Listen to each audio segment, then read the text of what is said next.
Pieces को play करते time हम जब इमोशंस ऐड करते हैं उसमें, तो बहुत ही अच्छे वो पीसेस साउंड करते हैं। जी हाँ, आज के हम अपने इस वीडियो लेक्चर में देखेंगे और सीखेंगे कि किस तरह से हम अपने पियानो प्लेइंग में, भले वो हम कोई इंग्लिश सॉन्ग प्ले कर रहे हो, हिंदी सॉन्ग प्ले कर रहे हो, या कोई प्रॉपर क्लासिकल या सेमी क्लासिकल का पीस प्ले कर रहे हो, हम उसमें अपने इमोशंस को कैसे ऐड कर सकते हैं। सो बिना किसी टाइम वेस्ट के चलते हैं अपने स्क्रीन की तरफ और स्टार्ट करते हैं अपना आज का वीडियो लेक्चर।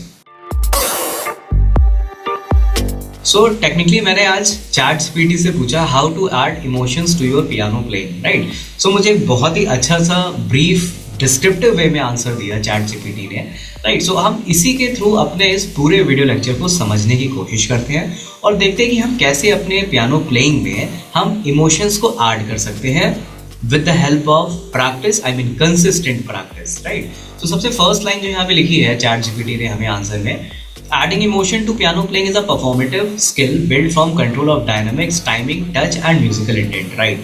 So जो 4 पॉइंट्स हमें यहाँ पे दिए हैं वो क्या है कि हमें अपने डायनेमिक्स को कंट्रोल करना है। डायनेमिक्स का मतलब कि कितना लाउड, कितना सॉफ्ट, कितनी स्पीड में प्ले करना है, कितना स्लो प्ले करना है, प्लस टाइमिंग, ये आपकी सेकंड चीज़ हुई कि हमें किस टाइम में प्ले करना है, मतलब कभी फास्ट प्ले करना होगा, कभी स्लो प्ले करना होगा, एज वेल एज कि हमारी BPM वगैरह कितनी होनी चाहिए।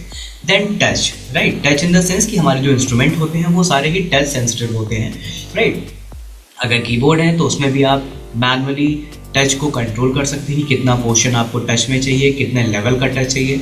बट जो पियानोज होते हैं वो मोस्टली आपके टच सेंसिटिव ही होते हैं, राइट। एंड लास्ट पॉइंट जो ये है म्यूजिकल इंटेंट, मतलब वो जो पीस है या वो जो सॉन्ग है वो किस इंटेंट के साथ उसका कंपोजिशन हुआ है, राइट। सो ये बेसिकली 4 पॉइंट्स होते हैं जो हमें प्रैक्टिस करने होते हैं और फॉलो करने होते हैं। अब हम इन चारों पॉइंट्स को एक एक करके हम समझने की कोशिश करते हैं कि कंट्रोल ऑफ डायनेमिक्स कैसे हम करेंगे, timing, touch and musical intent. So control of dynamics and touch की यहाँ पे बात करी है। यहाँ पे 2 चीज़ें मेंशन, डायनेमिक्स को हम बोलते हैं लाउडनेस और सॉफ्टनेस, राइट। जब हमने डायनेमिक्स की बात करी तो हाउ लाउड, एंड टच की बात करी हमने तो हाउ यू स्ट्राइक, मतलब हम अपनी कीज को हम कैसे छूते हैं या कैसे हम उसे प्ले करते हैं, किस तरह से, मतलब हमारी फिंगर के कोर से, हमारी फिंगर्स का या हमारे रिस्ट का एंगल क्या होना चाहिए वगैरह वगैरह, राइट। तो सबसे पहले हम देखते हैं कि यहाँ पे जो एक इमेज दी हुई है, राइट, इस इमेज को मैंने ऑलरेडी ओपन करके रखा हुआ है अपने दूसरे टैब में, राइट। तो यहाँ पे एक टेबल है ये, राइट। तो जो म्यूजिक जब हम प्ले करते हैं अपने पियानो में तो कुछ चीज़ें फॉलो करती हैं, जैसे कि अगर PP है तो इट मीन्स हमें वो बहुत ही सॉफ्ट प्ले करना है। अगर सिंगल P लिखा हुआ है शीट में तो इसका मतलब हमें सॉफ्टली प्ले करना है। MP का मीनिंग हो गया मीडियम सॉफ्ट, MF का मतलब हो गया मीडियम लाउड, F का मतलब हो गया लाउड, F का मतलब हो गया वेरी लाउड। एंड जब ये आपका सिंबल बनता है, मतलब ओपन होते हुए माउथ लेफ्ट टू राइट की तरफ जा रहा है, तो वो है ग्रेजुअली लाउडर, मतलब हमें धीरे धीरे स्लो से लाउड होते हुए प्ले करते जाना है। एंड जब ये सिंबल ऑपोजिट हो जाता है, मतलब इसका माउथ ओपन होता है और वो बंद होता हुआ चला जाता है, इसका मतलब हमें होता है कि हमें सॉफ्ट प्ले करना है, मतलब कि हमें पहले बहुत लाउड प्ले करना है और फिर धीरे धीरे धीरे धीरे हमें सॉफ्ट होते हुए चले जाना है, राइट। तो इस तरह से हमने देखा कि ये जो सिंबल्स हमारी शीट्स में होते हैं उनका मीनिंग क्या होता है।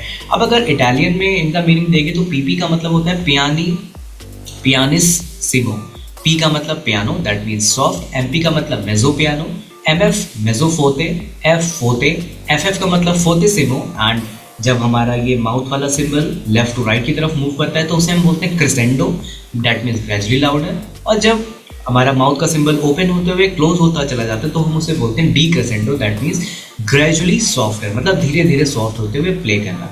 तो इस तरह से हम अपनी डायनेमिक्स को कंट्रोल करते हैं कि कब हमें कौन सा सिंबल हमारी शीट में दिया गया है और हमें क्या चीज़ वहाँ पे फॉलो करनी है, राइट। उसके अलावा यहाँ पे जो इमेजेस दी गई हैं, राइट, तो उस तरह से आप देखो कि यहाँ पे जो हैंड पोजीशनिंग है, राइट, वो क्या है, वो आर्क पोजीशनिंग है। दैट मीन्स हम किस तरह से अपने इंस्ट्रूमेंट की कीज को टच कर रहे हैं या प्ले करने जा रहे हैं, राइट। उसके बाद यहाँ पे ये वाला जो पोर्शन दिया है ये कैट पॉ, आप इसे बोल सकते हो कि जैसे बिल्ली का पंजा होता है, राइट। तो ये कैट पॉ पोजीशन बोली जाती है। इस तरह से हम अपने टच स्टाइल को या प्लेइंग स्टाइल को कंट्रोल कर सकते हैं। अब हम बात करते हैं कि इन चीज़ों को अचीव कैसे करेंगे, राइट। तो सबसे पहला पॉइंट यहाँ पे जो मेंशन है, shape phrases with crescendo, decrescendo, grow and release, right. जो फ्रेजेस हैं, मतलब हमारी जो लाइंस हैं, पैराग्राफ्स हैं, उसको हमें क्रिसेंडो या डिक्रिसेंडो के अकॉर्डिंग प्ले करना है। मतलब कभी हमें सॉफ्ट से लाउड की तरफ प्ले करना है और कभी हमें लाउड से सॉफ्ट की तरफ प्ले करना है। वेरी अटैक का मतलब कि हमारी जो प्लेइंग नोट्स हैं, मतलब एक सॉन्ग में कई सारे नोट्स होते हैं, जब हम प्ले करते हैं तब उससे वो एक प्रॉपर पीस बनता है या मेलोडी बनती है।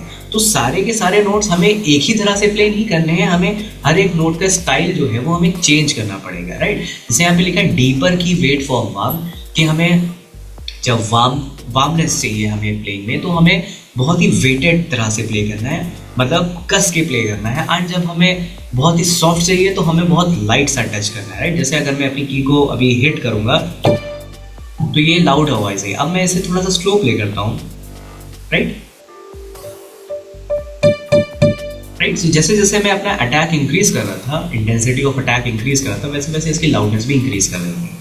थर्ड है assign melody louder than accompaniment, right. Accompaniment का मतलब जो आपके साइड बाय इंस्ट्रूमेंट चल रहे हैं, जो एटमॉस्फेरिक इंस्ट्रूमेंट चल रहे हैं, जैसे कि आप जब कहीं बैंड में प्ले कर रहे हो तो वहाँ पे, या आप कभी अपने कीबोर्ड में अकम्पेनीज भी ऑन कर ले रहे हैं तो पीछे बैकग्राउंड में ड्रम्स चल रहा है, स्ट्रिंग्स चल रही है और भी कई तरह के इंस्ट्रूमेंट हैं।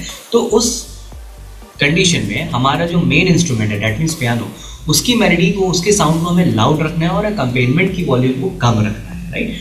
तो इस तरह से हम चीज़ों को जब मैनेज करेंगे, प्रैक्टिस करेंगे तो हम धीरे धीरे इमोशंस ऐड करने लगेंगे। बात करते हैं यहाँ पे इन्होंने एक एक्सरसाइज लिखी, ड्रिल है यहाँ पे, बहुत छोटी सी एक्सरसाइज है 5 मिनट्स की। तो 8 बार की मेलोडी को हमें 3 टाइम प्ले करनी है। 8 बार मतलब जब हम मेट्रोनोम को प्ले करते हैं तो उसमें 4-4 की 2 बीट, जब हमारा पूरा बार कंप्लीट हो जाता है, या फिर अगर हम कोई शीट देखें तो उसमें टोटल 8 बार्स होने चाहिए, राइट। उस तरह से हम 8 बार की किसी भी मेलोडी को 3 टाइम प्ले करें। कैसे? पहले हम पूरी मेलोडी को सॉफ्ट प्ले करें, फिर हम उसी पूरी मेलोडी को हम पूरा लाउड प्ले करें, एंड थर्ड पहले हम जो 4 बार्स हैं उसको हम थोड़ा सा ग्रेजुअली इंक्रीज करते जाएं उसकी लाउडनेस को, और फिर जो नेक्स्ट के 5, 6, 7, 8 बार हैं उसके मेलोडी को हम धीरे धीरे डाउन करते चले जाएं, right.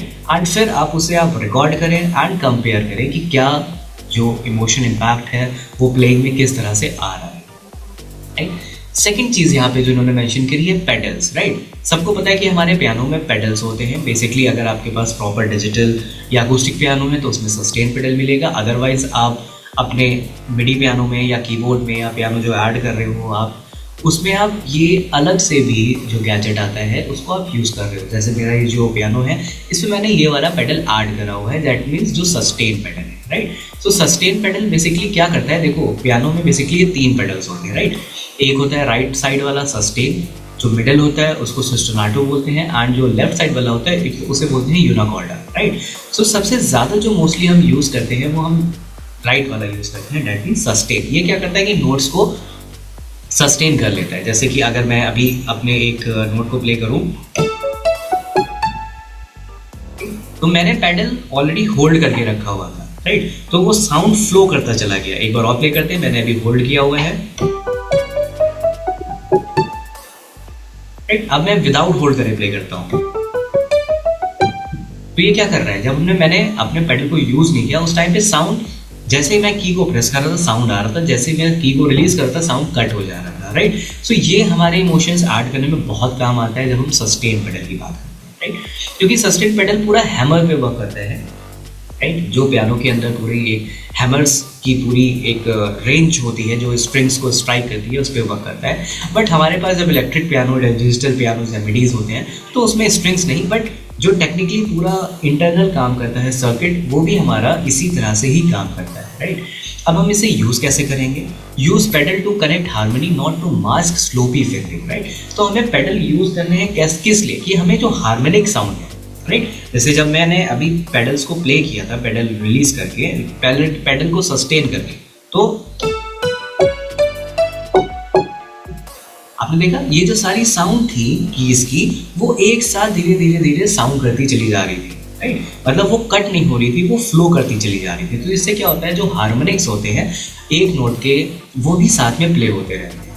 Change pedal on harmony changes, right. और ये नहीं है कि पेडल को हमने सिर्फ होल्ड करके रख लिया और पूरा हमने सॉन्ग पेडल को सस्टेन करते हुए प्ले किया, ऐसा नहीं है, राइट। हमें पेडल्स को रिलीज भी करना है, सस्टेन भी करना है, डिपेंडिंग अपॉन कि हमारा सॉन्ग किस तरह से चल रहा है। Try half pedalling for modern romantic colour. ठीक, कभी कभी क्या होता है कि हम पेडल्स को पूरा प्रेस कर देते हैं तो उससे बहुत ही ज़्यादा सॉफ्टनेस हो जाती है। कभी कभी हमें हाफ पेडल को भी प्रेस करना होता है, कभी कभी हम फुल पेडल का भी यूज़ कर सकते हैं depending upon the taste, right. अब इस चीज़ को प्रैक्टिस कैसे करें?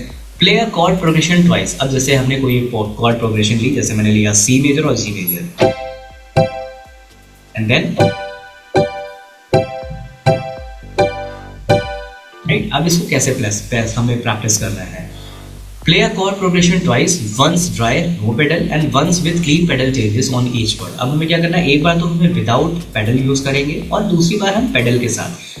ठीक, तो पहले मैं पेडल के बिना प्ले करता हूँ, लेफ्ट हैंड से कर लेते हैं, बेस नोट्स मिल जाएंगे हमें, राइट। 1 2। अब मैं पेडल के साथ, पेडल मैंने होल्ड कर लिया,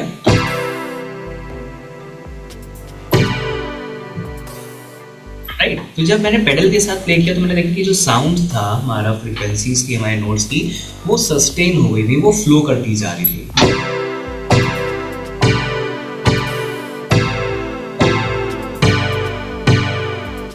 इस तरह से हमें प्रैक्टिस करनी है पेडल्स की, कॉर्ड के साथ कर सकते हैं, राइट। फिर हम बात करते हैं शेप, फ्रेजिंग एंड टाइमिंग की, राइट। ये थोड़ा सा एडवांस चीज चली जाएगी जब हम थर्ड की बात करेंगे और फोर्थ की बात करेंगे, राइट। सो थर्ड में हमारा यहाँ पे जो लिखा है, जैसे ये जो फर्स्ट इमेज है, ठीक, अगर मैं इसे सेकेंड टैब में ओपन करूँ, राइट, तो यहाँ पे बहुत ही अच्छी चीज़ लिखी है कि जब हम शेड्स म्यूजिक प्ले करते हैं तो हमारे पास कई तरह के सिंबल्स होते हैं, राइट। जैसे कि हमारा ये जो बॉटम में ये एक लाइन जा रही है, राइट, इसे हमने बोला a curve line over different note is called a slur. So ये जो सिंबल है या जो लाइन है, कर्व लाइन, इसे हम बोलते हैं स्लर, राइट। इसका मतलब कि हमें लेगेटो मोड में प्ले करना है। लेगेटो क्या होता है? लेगेटो का मतलब होता है स्मूथली कनेक्टेड, मतलब ये सारे नोट्स एक दूसरे के साथ कनेक्ट हों, राइट। जैसे मैंने अगर इसको प्ले किया,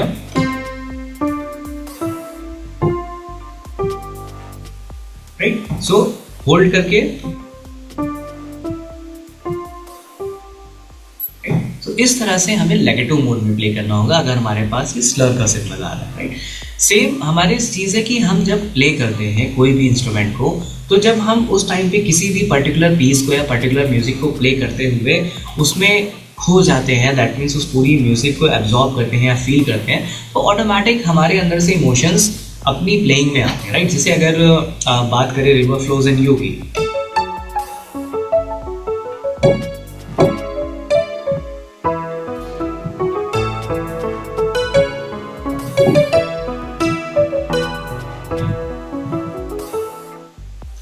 तो जब हम किसी भी पीस को प्ले करते हैं तो उस टाइम पे ऑटोमेटिक हमारी जो बॉडी लैंग्वेज है, हमारा जो पॉस्चर है, हमारे जो इमोशंस हैं, वो ऑटोमेटिक उस पीस में आने लगते हैं, राइट। सो जब भी हम इन चीज़ों को प्रैक्टिस करें तो कैसे हम इसे अचीव कर सकते हैं? तो सबसे पहली चीज़ है कि जो हमारा पूरा सॉन्ग है उसको हम ब्रेक कर लें, राइट, उसको फ्रेजेस में हम प्रैक्टिस करें, राइट। जब एक पैराग्राफ या एक फ्रेज खत्म हो रही हो तो हम दूसरी फ्रेज जाने से पहले थोड़ा सा पॉज लें एंड धीरे से हम नेक्स्ट फ्रेज को स्टार्ट करें। Apply subtle rubato. Now what is this? Lead into important notes. ठीक है, कि जब आप बहुत इंपॉर्टेंट जो नोट्स हैं थोड़ा सा अपनी बॉडी के पॉस्चर को भी आगे की तरफ झुकाएं, जिससे क्या होगा कि आपका जो एक बॉडी लैंग्वेज है जो आपको देख रहा होगा, जो सुन रहा होगा, जब आप प्ले करोगे और रिकॉर्ड करके सुनोगे खुद से, तो आपको खुद रियलाइज होगा कि जब आप लीन होकर प्ले कर रहे हैं या आप अपनी प्लेइंग में उस टाइम पे अपनी बॉडी लैंग्वेज के साथ वर्क कर रहे हो, तो उस टाइम पे आपके जो साउंड है वो भी बहुत ज़्यादा चेंज हो जाएंगे। यूज बॉडी लैंग्वेज, जेंटल लीन और क्लाइमेक्सेस टू सपोर्ट फ्रेजिंग, राइट। यहाँ पे भी सेम चीज़ है कि अगर हमारी जो फ्रेज है वो इंट्रो पे चल रही है, राइट, सो हमारी बॉडी लैंग्वेज बहुत ही स्लो होगी। हम जैसे जैसे कोरस पे पहुँचेंगे, ब्रिजेस पे पहुँचेंगे, वर्स की एंडिंग में पहुँचेंगे, वैसे वैसे हमारी बॉडी लैंग्वेज भी चेंज हो जाएगी, राइट। अब इसको हम कैसे प्रैक्टिस कर सकते हैं? Mark phrases peaks in your score.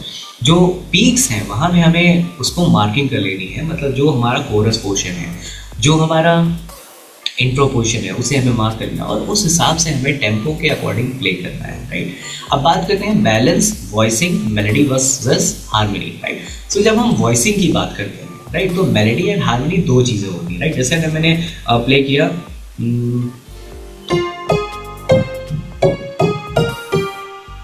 Right, तो ये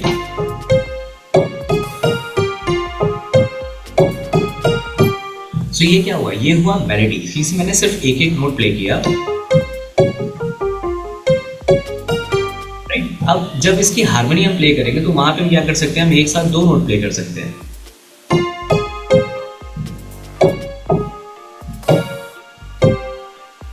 तो ये क्या हो गया, ये हमने परफेक्ट्स बना लिए, कभी हमने माइनर थर्ड्स बना लिए, तो ये हमारी हो गई हार्मनी। तो इस तरह से हम मेलोडी के साथ हार्मनी भी प्ले कर सकते हैं। लास्ट टॉपिक है interpret the story, right. Story in the sense कि जो हमारा सॉन्ग है उसके पीछे के इमोशंस क्या हैं। जैसे अभी मैंने ये जो सॉन्ग प्ले किया था क्योंकि तुम ही हो, तो ये बेसिकली एक रोमांटिक और सैड सॉन्ग है, राइट। तो ये जो कंपोज किया होगा उसकी एक स्टोरी है कि इसको हमें स्लो ही प्ले करना है। इसको अगर हम रॉक या पॉप की तरह प्ले करेंगे तो वो उस तरह से साउंड नहीं करेगा जितना वो स्लो में साउंड करेगा, राइट। सो हमें इमोशंस को देखना है कि वहाँ पे टेंशन रिलीज कैसे करनी है, क्वेश्चन आंसरिंग हो रही है। क्योंकि कई सारे ऐसे सॉन्ग होते हैं जब आप प्ले करते हैं तो आपको लगता है कि हाँ उसमें इमोशंस बहुत ज़्यादा है या उसमें खुशी बहुत ज़्यादा है, राइट। नेक्स्ट है assign imagery, that is arrival, loss, hope two sections, right. आप एक सॉन्ग को जब सीखेंगे तो उसमें आप सेक्शंस डिवाइड कर लो कि ये सॉन्ग का अराइवल है, यहाँ पे कुछ लॉस हो रहा है, यहाँ पे कुछ नई चीज़ हो रही है। उस तरह से अपनी प्लेइंग को भी आप इम्प्रूव कर सकते हो, वही सेम चीज़ मैच कर सकते हैं, right. Match articulation to mood, legato for warm, staccato for playfulness, right. अब जो आर्टिकुलेशंस होते हैं वो भी हम मैच कर सकते हैं। जब हमें वार्मनेस चाहिए तो हम लेगेटो मोड में प्ले कर सकते हैं। जब हमें बहुत ज़्यादा भराव चाहिए अपनी म्यूज़िक में प्ले करने में तो उस टाइम पे हम स्टिकेटो में प्ले कर सकते हैं। स्टिकेटो मीन्स कि जब आप अपनी कीज को स्ट्राइक करते हैं कस के, राइट।